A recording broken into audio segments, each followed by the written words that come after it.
আসসালামু আলাইকুম, welcome back to my channel Mukta blog 57। আজকে তৈরি করছি বাঁশপাতা শুটকি দিয়ে সিমের তরকারি। খুবই মজা। যারা শুটকি খেতে ভালোবাসেন এবং সিম খেতে ভালোবাসেন তাদের কাছে অনেক ভালো লাগবে। তো চলুন দেখে নেই বাঁশপাতা শুটকি দিয়ে সিমের এই তরকারিটা আমি কিভাবে রান্না করি। তো প্রথমে হচ্ছে চুলাতে কড়াই বসিয়ে দিলাম, পরিমাণ মতন হচ্ছে সয়াবিন তেল দিয়ে দিলাম, সেখানে হচ্ছে অনেকগুলো পেঁয়াজ কুচি দিয়ে দিলাম, 3 টুকরো হচ্ছে কাঁচামরিচ দিয়ে ভালো মতন হচ্ছে আমি পেঁয়াজটা ভেজে নেব। মোটামুটি পেঁয়াজগুলো ভাজার পরে এখানে হচ্ছে আমি কিছু রসুন অ্যাড করলাম। তো এগুলো দিয়ে এখন আমি 2 থেকে 3 মিনিট ভালো মতন হচ্ছে ভেজে নেব। ভাজার পরে এখানে হচ্ছে আগে থেকে আমি শুটকিগুলো ধুয়ে রেখেছিলাম, সেগুলো দিয়ে এখন আবার অনবরত নেড়েচেড়ে 2 থেকে 3 মিনিট ভালো মতন হচ্ছে ভেজে নিতে হবে। ব্রাউন কালার করে কিন্তু আমি শুটকি পেঁয়াজ এগুলো ভালো মতন হচ্ছে ভেজে নিয়েছি। তারপর হচ্ছে এখানে আমি মশলা অ্যাড করছি। পরিমাণ মতন হচ্ছে মরিচের গুঁড়া দিয়ে দিলাম, হলুদের গুঁড়া দিয়ে দিলাম, আর হচ্ছে একটু পরিমাণ পানি দিয়ে দিলাম।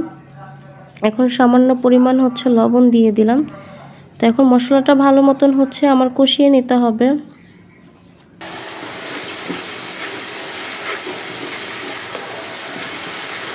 মশলাগুলো ভালো মতন হচ্ছে কষানো হয়ে গেছে। এখন হচ্ছে আগে থেকে আমি কেটে ধুয়ে রেখেছিলাম সিমগুলো, সেগুলো হচ্ছে মশলার মধ্যে এক এক করে দিয়ে দিয়েছি। এখন ভালো মতন হচ্ছে আমার মশলার সাথে কষিয়ে নিতে হবে 3 থেকে 4 মিনিট।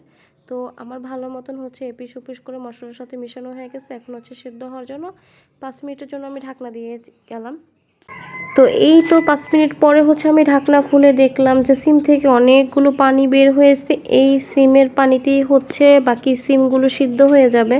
আমি এপিস ওপিস করে উল্টিয়ে পাল্টিয়ে দিচ্ছি, মশলার সাথে ভালো মতন হচ্ছে কষিয়ে নিচ্ছি। আর আরেকটু সিদ্ধ হওয়ার জন্য হচ্ছে এক্সট্রা একটু পানি দিয়ে দিব। সিমটা সিদ্ধ হওয়ার জন্য আরেকটু পরিমাণ হচ্ছে এখানে আমি পানি অ্যাড করলাম। এই পানিতেই হচ্ছে সিমগুলো বাদবাকি সিদ্ধ হয়ে যাবে। এখন মশলার সাথে ভালো মতন হচ্ছে আমি এখন আরেকটু পরিমাণ হচ্ছে কষিয়ে নিচ্ছি। এখন হচ্ছে সিদ্ধ হওয়ার জন্য ঢাকনা দিয়ে দিলাম 10 মিনিটের জন্য। তো 10 মিনিট পরে হচ্ছে আমি ঢাকনা তুলে দেখলাম ঝোলটা একদম শুকিয়ে গেছে। এখন এপিস ওপিস করে ভালো মতন হচ্ছে তরকারিটা আমি এখন মিশিয়ে নিচ্ছি। আর বাদবাকি যে ঝোলটা আছে সেগুলো হচ্ছে শুকিয়ে যাবে। তারপর হচ্ছে উপর থেকে আমি ধনেপাতা হচ্ছে এখানে দিয়ে দিলাম।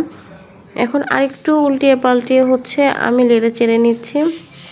একদম ভাজা ভাজা করতে হবে সিমের এই তরকারিটা।